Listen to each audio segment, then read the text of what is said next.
there is something wrong with me, and I sense it, I feel it, but I don't know what it is.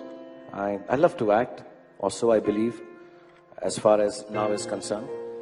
I always want to keep working to fill in the time. 99% of the things that I use so shamelessly in films is an experience which is very close to my heart. There is nothing left in my life, I feel, that I want to do for myself. So it's a very strange, selfless, selfish place. I come from a very normal, lower middle class family. I saw a lot of failure. My father was a beautiful man and the most successful failure in the world. My mother also failed to stay long enough with me to see me become a big movie star. At an early age, after my parents died, I equated poverty with failure.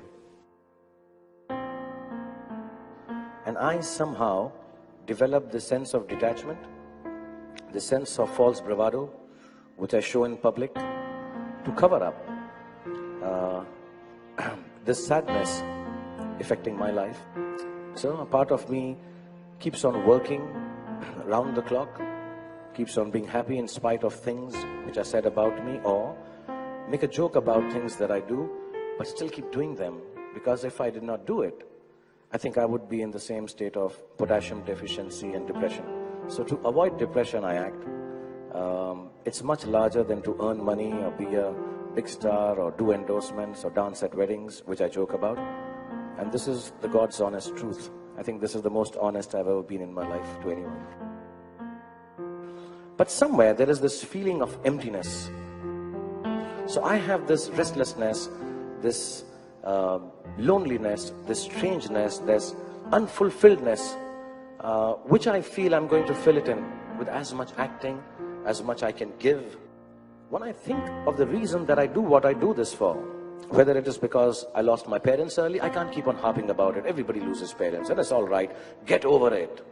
The reason to go and act is not, like I said, the crores or number 1, number 2, or number 203 or 40, 45 and 100 crore and 200. Nah, I don't want it anymore. I've got everything, much more than a boy is sitting on the roundabout in Kamari Auditorium watching cars go by because his father can't afford to buy a film ticket. Can have. You can't take that away from me. You can take away the awards, the money. You can't take away the fact that I became Shahrukh Khan. I became somebody else. I don't deride myself or deprecate myself when I say I'm kind of capitalist. It is just that I am a survivor who wants to live well and think well. And I think all youngsters should believe that. As much as I love calling my dad a successful failure, I'd like to be just bloody successful. That's all. And they're right when they say, I didn't believe it. But believe you me, it is very lonely at the top. So you have to be lonely when you try to be successful. There are times when I still feel lonely. There are days when I feel very sad at my failures.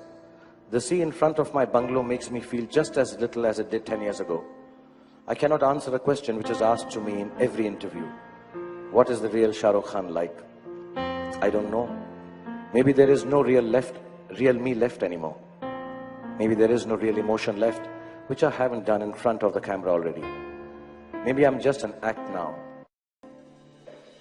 Only those who love illusion and know it will go far.